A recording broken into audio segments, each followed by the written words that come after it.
ओम नमः शिवाय। हर हर महादेव। भगवान शिव की कृपा आप सभी भक्त जनों पर सदैव सर्वदा बनी रहे। आप श्रवण करेंगे सावन मास का दूसरा अध्याय। ईश्वर बोले, हे महाभाग, आपने उचित बात कही है। हे ब्रह्मपुत्र, आप विनम्र, गुणी, श्रद्धालु तथा भक्ति संपन्न श्रोता हैं। हे अनक, आपने श्रावण मास के विषय में विनम्रता पूर्वक जो पूछा है उसे तथा जो नहीं भी पूछा है वह सब अत्यंत हर्ष तथा प्रेम के साथ मैं आपको बताऊंगा। द्वेष ना करने वाला सबका प्रिय होता है और आप उसी प्रकार के विनम्र हैं, क्योंकि मैंने आपके अभिमानी पिता ब्रह्मा का 5वां मस्तक काट दिया था, तो भी आप उस द्वेष भाव का त्याग कर मेरी शरण को प्राप्त हुए हैं। अतः हे तात, मैं आपको सब कुछ बताऊंगा। आप एकाग्रचित होकर सुनिए। हे योगिन, मनुष्य को चाहिए कि श्रावण मास में नियम पूर्वक नक्त व्रत करे और पूरे महीने भर प्रतिदिन रुद्र अभिषेक करे। अपनी प्रत्येक प्रिय वस्तु का इस मास में त्याग कर देना चाहिए। पुष्पों, फलों, दातों, तुलसी की मंजरी तथा तुलसी दलों और बिल्व पत्रों से शिव जी की लक्ष्य पूजा करनी चाहिए। 1 करोड़ शिवलिंग बनाना चाहिए और ब्राह्मणों को भोजन कराना चाहिए। महीने भर धारण पारण व्रत अथवा उपवास करना चाहिए। इस मास में मेरे लिए अत्यंत प्रीतिकर पंचामृत अभिषेक करना चाहिए। इस मास में जो जो शुभ कर्म किया जाता है वे अनंत फल देने वाले होते हैं। हे मुने, इस माह में भूमि पर सोएं, ब्रह्मचारी रहें और सत्य वचन बोलें। इस मास को बिना व्रत के कभी व्यतीत नहीं करना चाहिए। फलाहार अथवा हविष्ययान फल ग्रहण करना चाहिए। पत्ते पर भोजन करना चाहिए। व्रत करने वाले को चाहिए कि इस मास में शाक का पूर्ण रूप से परित्याग कर दे। हे मुनिश्रेष्ठ, इस मास में भक्ति युक्त होकर मनुष्य को किसी न किसी प्रकार का व्रत अवश्य करना चाहिए। सदा आचरण, भूमि पर शयन करने वाला, प्रातः स्नान करने वाला और जितेंद्रिय होकर मनुष्य को एकाग्र किए गए मन से प्रतिदिन मेरी पूजा करनी चाहिए। इस मास में किया गया पुरुषरण निश्चित रूप से मंत्रों की सिद्धि करने वाला होता है। इस मास में शिव के षडाक्षर मंत्र का जप अथवा गायत्री मंत्र का जप करना चाहिए और शिव जी की प्रदक्षिणा कर नमस्कार अथवा वेद पारायण करना चाहिए। पुरुष सूक्त का पाठ अधिक फल देने वाला होता है।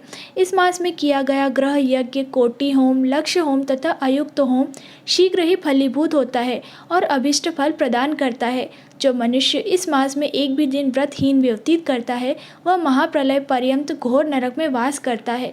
यह मास मुझे जितना प्रिय है उतना कोई अन्य मास प्रिय नहीं है।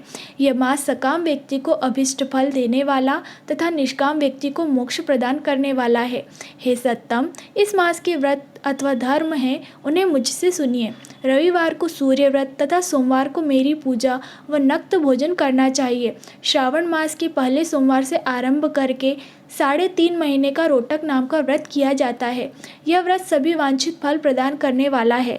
मंगलवार को मंगल गौरी, बुधवार व बृहस्पति के दिन इन दोनों वारों का व्रत, शुक्रवार को जीवंतिका व्रत, शनिवार को हनुमान का व्रत करना चाहिए। हे मुने, अब तिथियों में किए जाने वाले व्रतों का श्रवण करें। श्रावण के शुक्ल पक्ष की द्वितीय तिथि को औदुंबर नामक व्रत होता है। श्रावण के शुक्ल पक्ष की तृतीय तिथि को गौरी व्रत होता है। इसी प्रकार शुक्ल की चतुर्थी तिथि को दुर्वा गणपति नामक व्रत किया जाता है। हे मुने, उसी चतुर्थी का नाम विनायकी चतुर्थी भी है। शुक्ल पक्ष में पंचमी तिथि में नागों के पूजन के लिए प्रशस्त होती है।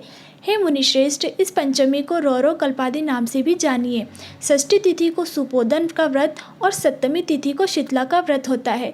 अष्टमी अथवा चतुर्दशी तिथि को देवी का पवित्रारोपण होता है। इस माह के शुक्ल पक्ष अथवा कृष्ण पक्ष की दोनों नवमियों तिथि को नक्त व्रत करना बताया गया है। इस मास की दोनों एकादशियों तिथियों का भी बहुत महत्व है। श्रावण मास के शुक्ल पक्ष की द्वादशी तिथि को श्री विष्णु का पवित्रारोपण बताया गया है। इस द्वादशी तिथि में भगवान श्रीधर की पूजा करके मनुष्य परम गति को प्राप्त होता है। उत्सर्जन, उपाक्रम, सभादीप, सभा में उपाक्रम, इसके बाद रक्षाबंधन, पुनः श्रावण कर्म, सर्प बलि और हय विग्रह का अवतार, ये 7 कर्म पूर्णमासी तिथि को करने हेतु बताए गए हैं। श्रावण मास के कृष्ण पक्ष में चतुर्थी तिथि को संकट चतुर्थी का व्रत कहा गया है। श्रावण मास के कृष्ण पक्ष की पंचमी तिथि के दिन मानव कल्पादि नामक को व्रत करना चाहिए। हे द्विजोतम, कृष्ण पक्ष की अष्टमी तिथि को श्री कृष्ण का पूर्ण अवतार हुआ। इसी दिन उनका अवतार हुआ था, अतः महान उत्सव के साथ इस दिन व्रत करना चाहिए।